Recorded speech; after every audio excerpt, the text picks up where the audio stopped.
Onde quer que você se encontre neste momento, saiba que Deus vem te encontrar pela sua palavra. Já aprendemos que a palavra de Deus é uma pessoa, Jesus Cristo de Nazaré, e que por meio dele alcançamos a verdadeira vida e somos abundantemente abençoados. Portanto, abra o seu coração para ouvir a sua voz, porque como no jardim à tardinha Deus vinha encontrar Adão, ele vem te encontrar e você se dispôs a ouvi-lo. Hoje pode ser o dia da sua visitação e isso certamente será um marco na sua vida. O nosso maior objetivo com esse programa é que as barreiras que impedem a cidade com suas famílias de receberem o derramar da graça de Deus sejam derrubadas e haja a liberação do poder da ressurreição que fará com que nossa cidade floresça de modo surpreendente. Vamos orar? Maravilhoso Senhor de nossas vidas, obrigado por mais essa oportunidade de ensinar sobre o Evangelho do Reino. Toma direção, Senhor, e que cada pessoa que está sintonizada agora com este programa possa receber Teu toque de vida e amor e seja transformada pelo poder do Espírito Santo.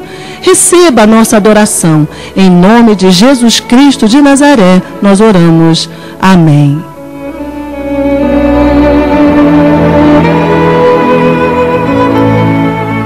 Nosso tema hoje é corrigindo os rumos. Você tem certeza de que está no rumo certo? Todos nós herdamos um conjunto de valores de nossos pais e também da sociedade que nos cerca. Acreditamos que tudo que nos ensinam é verdadeiro e crescemos diferenciando o bem do mal. Alguns são mais apegados ao bem, outros ao mal. E esta diferença entre as pessoas é objeto de estudo dos educadores, sociólogos, psicólogos, cientistas políticos e sociais, entre outros profissionais. Mas o fato é que no meio de tantos fatores influenciadores, difícil é chegar a um denominador comum. Fala-se que o bem está no mal e o mal no bem, e que viver é simplesmente uma questão do que escolher. Mas o princípio, na verdade, nem sempre foi assim. O homem foi criado à imagem e semelhança de Yahvé como um ser pessoal e único, assim como Deus é um ser pessoal e único. Toda a criação tem um toque da pessoalidade de Yahvé. Ser pessoal é ser único, e cada coisa neste universo criado por Deus não tem duplicidade. Ao contrário, é singular, com características próprias que lhe distinguem. E isto é marca da multiforme sabedoria de Deus, como bem observa o salmista: quão variadas são todas as tuas obras. Você mesmo, que hoje está ligado conosco, quem poderia te substituir? Você é único, obra-prima do Criador. Não houve nem nunca mais haverá alguém como você. Portanto, comece hoje a se ver como especial tesouro que Deus não se conformou em perder e por isso trouxe Jesus ao mundo. Eu gosto de falar isso. Emociona-me muito saber que Jesus veio a esse lixo em que vivemos para nos dar uma nova oportunidade de uma nova vida, a vida eterna. Aleluia!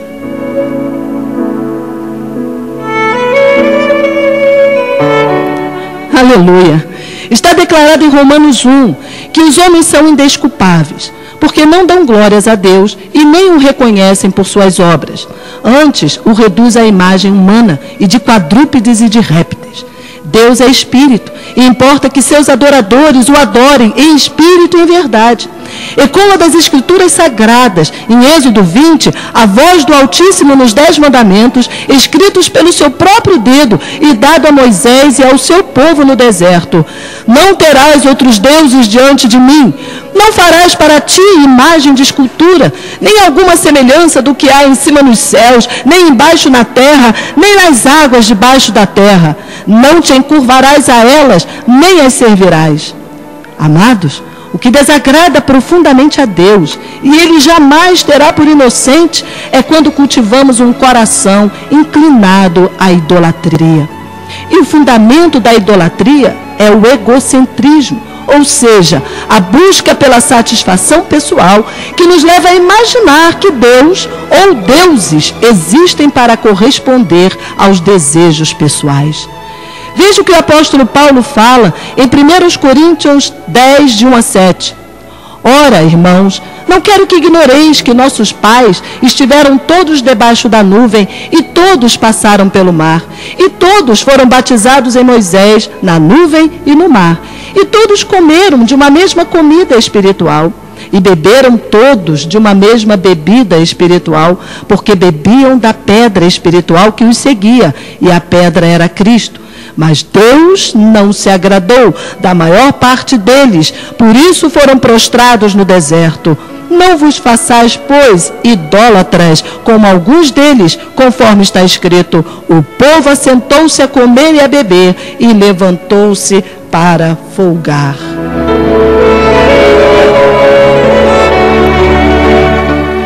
Ora, foi Jesus quem disse que o reino de Deus não consiste em comida nem bebida, mas em justiça, paz e alegria no Espírito Santo. Amados, agora escute. O fundamento do mal está na exaltação do eu. Porque o único ser digno de ser exaltado é aquele que deu origem a todas as coisas e também nos criou para louvor de sua glória. Aleluia! O que infelizmente aconteceu naquele jardim com o homem foi uma desobediência declarada ao Senhor de nossas vidas pelo desejo de ser um Deus e governar a própria vida. Deus disse: da árvore do bem e do mal não comerás, porque no dia em que comerdes, certamente morrerás. E o que aconteceu então como resultado desta primeira quebra de limites? Nossa comunhão foi cortada com Deus pelo pecado do orgulho e da rebelião. E a partir daí, essas duas raízes, orgulho e rebelião, passaram a nascer com o homem. Esta é a semente do pecado. E agora?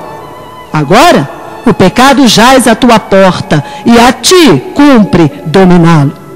Bem, é só dar uma olhada à nossa volta e ver que está claríssimo que o homem não tem, nem nunca teve, condições de dominar-se por sua própria força. Até existe um ditado popular que diz: a ocasião faz o ladrão. O certo é que sem a comunhão íntima com Yahvé, o homem e suas sociedades são como uma nave sem rumo, entregues às suas próprias paixões e dominados por elas. Onde está a liberdade pretendida em tantos movimentos sociais? Onde está a paz tão sonhada, cantada em prosas e versos? Onde está a evolução defendida pelas mentes pensantes, se a cada geração o homem se torna mais libertino e bárbaro, enquanto vai derrubando seus próprios limites e se entregando à busca desenfreada dos seus prazeres? Ele destrói tudo o que tenta construir, porque todo bem que procura fazer carrega o ônus de levar o mal atrelado, porque esse bem que nasce do homem cresce da mesma raiz do mal. A árvore do bem e do mal significou o declínio e a queda da raça humana. O fundamento dela é o orgulho e a rebelião. Não existe nela equilíbrio. Isso é mentira.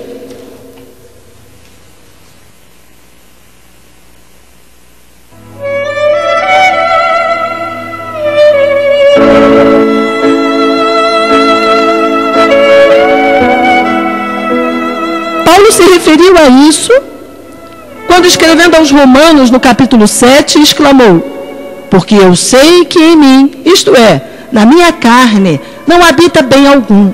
E com efeito querer está em mim, mas não consigo realizar o bem, porque não faço o bem que quero, mas o mal que não quero, esse faço. Ora, se eu faço o que não quero, já o não faço eu, mas o pecado que habita em mim. Acho então esta lei em mim, que quando quero fazer o bem, o mal está comigo. Amados, esse é exatamente o dilema que constatamos existir em todos nós, quando nos assustamos com o que o ser humano é capaz de fazer. E hoje em dia, nem precisa estar acuado para ter alguma atitude extrema. A vida tem sido desesperadamente banalizada. O coração é enganoso e desesperadamente corrupto. Quem o conhecerá? prisões de toda sorte, no espírito, na alma, no corpo, nos relacionamentos, na família, nos vícios, nas drogas, na comida, na bebida, no jogo, no consumo, nos bens, no sexo, levam o homem a transgredir, mesmo que abomine isso. Muitas pessoas estão presas nas lembranças, nos medos. Outras estão presas na corrupção, na sede de poder, no dinheiro. E muitas são as prisões do homem. E não para por aí. Como somos seres que nos relacionamos, não sofremos apenas pelas prisões pessoais, mas também com as prisões uns dos outros.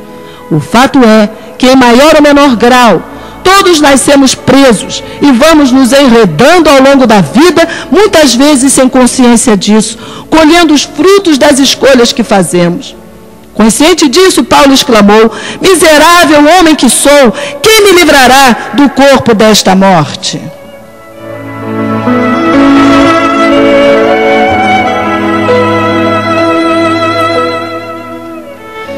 Amados, eu preciso do Salvador.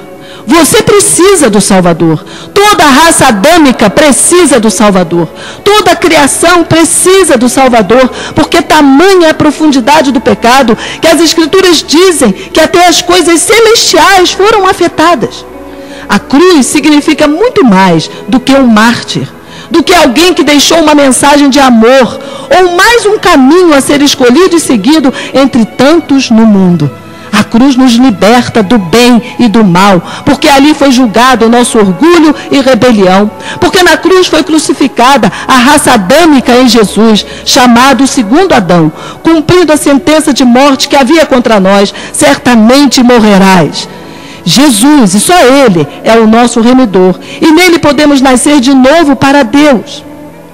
O bem nascido do homem, contra todas as aparências, faz dele um Deus.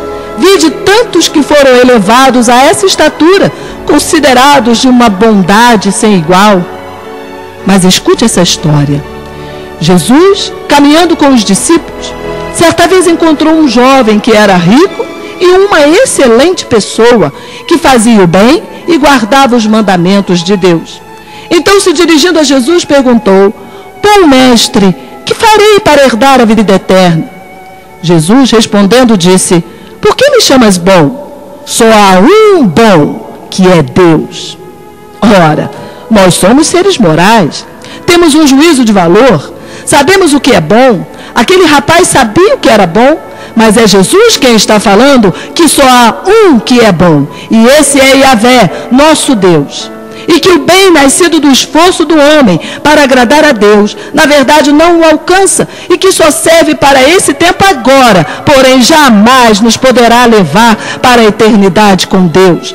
Na verdade, nossos melhores atos de justiça, nossos religiosismos, são trapos de imundícia para Deus, como diz as Escrituras em Isaías 64. Então, este bem em nós pode nos enganar e nos fazer achar que somos muito bons, quando na verdade somos reprovados diante de Deus. Por isso Jesus Cristo teve que vir para ser crucificado por nós. Então Jesus fala ao jovem que procura observar os mandamentos. Vende tudo o que tens e dá-o aos pobres. Depois vem e segue-me, e terás um tesouro no céu. O jovem era muito rico, e a sua prisão era a riqueza que possuía. Jesus estava dizendo que a sua liberdade estava em entregar-se totalmente ao Salvador. E aquele que quiser salvar a sua vida, a perderá. E quem perder a sua vida, por amor de mim, a achará. Disse Jesus em Mateus 16, 25. E mais, ele teria um tesouro no céu.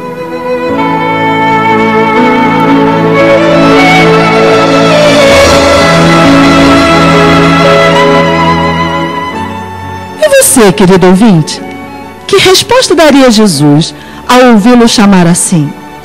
Talvez agora mesmo ele esteja falando ao seu coração e te fazendo o mais maravilhoso dos convites: vem e segue-me.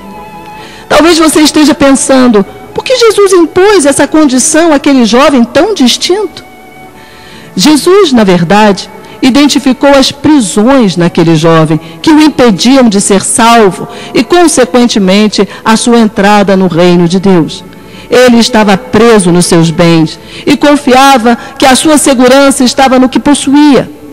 Bem, a parte triste dessa história é que, diante dessa proposta, aquele jovem se afastou de Jesus porque era muito rico.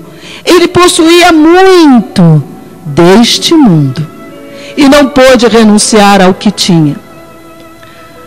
Queridos, Deus não divide a sua glória com ninguém. Nenhum outro nome, nenhuma outra coisa, nenhum outro Deus, porque tudo que excede o verdadeiro evangelho anunciado na Escritura não será tolerado por Yahvé. O final dessa história é simplesmente triste, porque esse jovem não conseguiu perceber que diante dele estava sua verdadeira vida e segurança, sua origem e seu destino. Ele foi-se triste porque não pôde renunciar ao Deus riqueza da sua vida. Ficou com a riqueza e perdeu sua vida.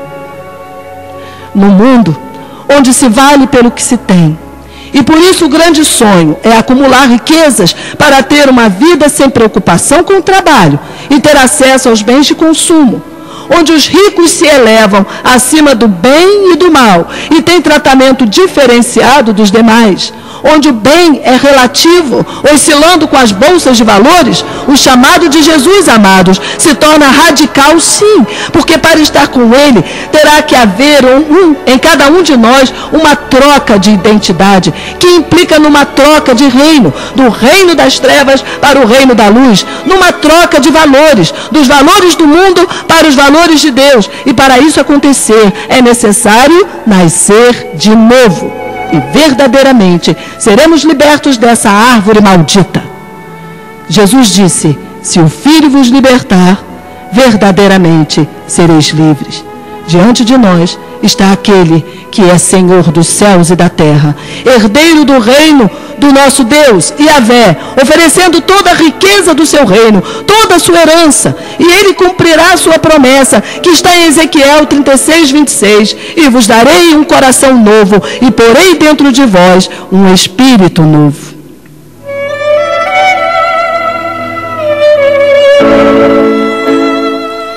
Querido ouvinte, você pode hoje, diante desta palavra, estar identificando prisões na sua vida que o impedem de vir a Jesus, entregar-se a Ele.